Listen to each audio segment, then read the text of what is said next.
Imagine this: does God exist? And how does logic and reason fit into this grand question? This is a query that has intrigued philosophers and thinkers throughout history.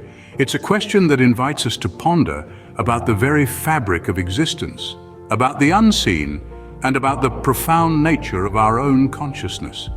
In our quest to find answers, we'll be exploring the perspectives of three notable individuals: Michael Egnor, a neurosurgeon and philosopher; Warner Wallace, a cold case detective turned Christian apologist; and C.S. Lewis, a renowned British writer and lay theologian. Each of these thinkers offers unique insights, drawing from their experiences and expertise to provide compelling arguments for the existence of God through logic and reason. So, buckle up for a philosophical adventure as we dissect their thoughts and ideas and how they intertwine with the existential question at hand. Stay tuned as we delve into this intriguing existential question. Michael Egnor, a renowned neurosurgeon and philosopher, has some interesting thoughts on this matter. Egnor suggests that logic is neither material nor natural. Let's take a moment to unpack this idea. When we think about logic, we don't consider it in physical terms. You can't touch or see a logical argument. You can't measure it in millimeters or weigh it in ounces. Logic, as Egnor points out, doesn't exist in the space-time continuum and isn't described by physics. So, where does logic reside? Egnor takes this a step further by stating that any logic used to argue for naturalism, a belief that everything arises from natural properties and causes, is ironically outside of any naturalistic frame. This implies that logic, in its essence, is beyond the physical realm. But what does this mean for us? Egnor offers an insight. He says that it is only opinions freely and rationally chosen based on logic and evidence that warrant our attention and respect. This statement underlines the importance of free will and rationality in our understanding of the world. Egnor's point is that our ability to reason, to use logic, isn't something that can be reduced to natural causes or material components. It's a fundamental part of us that can't be fully explained by naturalism.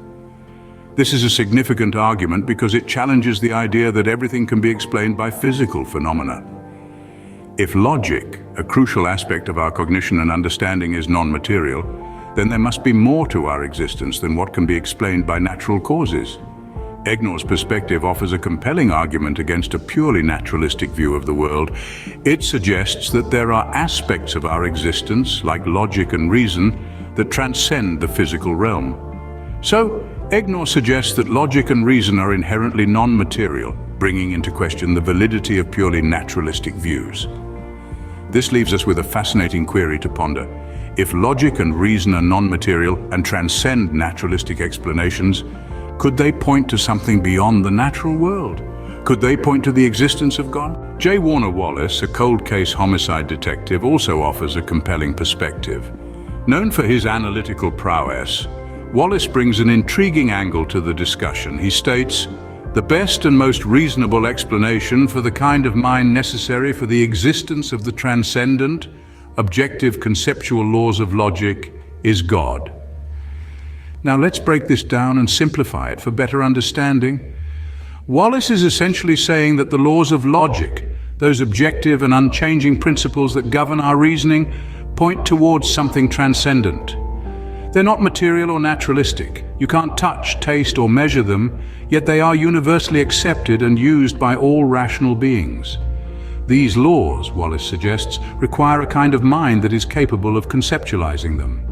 They need an origin that is not bound by the physical universe or its laws, a source that is itself logical and rational. Wallace proposes that this source is nothing less than God. This idea rests on the premise that the abstract, immaterial nature of logic aligns more closely with a divine, transcendent mind than with any physical, naturalistic explanation. The laws of logic, in this view, are not just a product of our human minds, but reflections of the mind of God.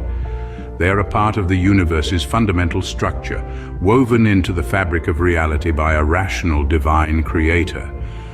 This perspective doesn't merely suggest God as a possible explanation, but rather posits God as the most reasonable explanation. Wallace is asserting that the existence of God provides the most coherent and satisfying answer to the question of why logic exists. It's not about proving God's existence beyond a shadow of a doubt, but about presenting a rational explanation that aligns with our understanding of logic and reason.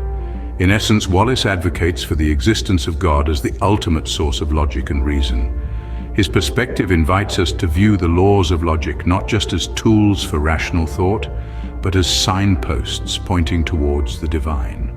C.S. Lewis, a famous author and theologian, provides an argument that further supports Egnor and Wallace's views.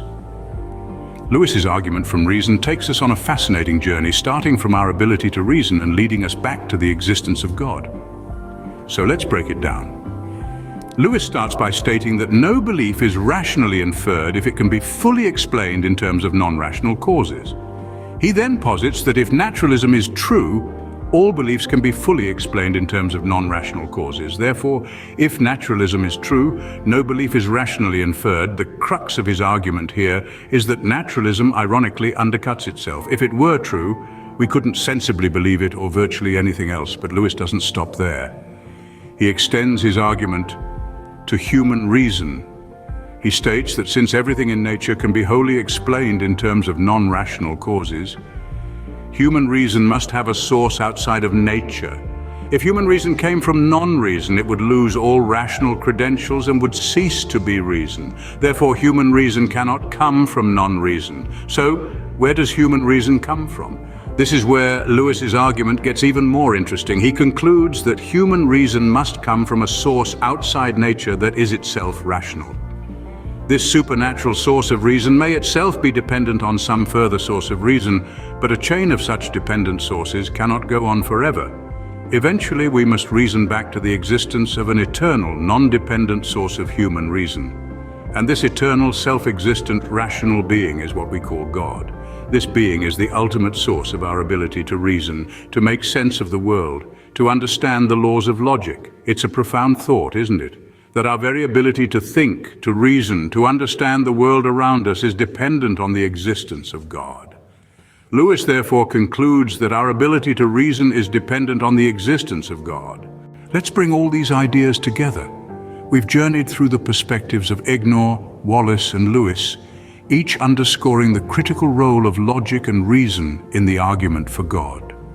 Egnor posits that logic, being neither material nor natural, lies outside the confines of naturalism. Wallace, on the other hand, contends that a transcendent, objective mind, such as God, provides the most reasonable explanation for the existence of the laws of logic. And Lewis, through his argument from reason, asserts that human reason depends on an eternal, self-existent, rational being, God. These arguments, in unison, challenge the tenets of naturalism and shed light on the indispensable role of logic and reason in our understanding of the divine. So the next time you ponder the existence of God, remember to consider the role of logic and reason in your thought process. It might just lead you to some interesting conclusions. And in the Bible, John 1:1 refers to logos, which is the root word for logic.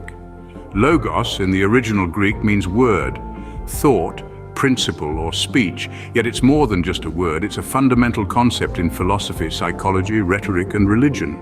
In many translations, logos is also understood as divine reason or the word of God. This concept of divine reason aligns remarkably with the arguments presented by Egnor, Wallace, and Lewis. They all point towards a transcendent, objective, and rational mind, and it's fascinating to see how these philosophical and scientific arguments echo an ancient religious concept. So when we talk about logic and reason, we are not just discussing abstract philosophical ideas or scientific theories. We are also touching on a concept deeply rooted in theology. We are, in essence, talking about the logos, the divine reason, the word of God, the rational principle that governs the universe. It's a reminder of the interconnectedness of our thoughts, beliefs, and the world around us.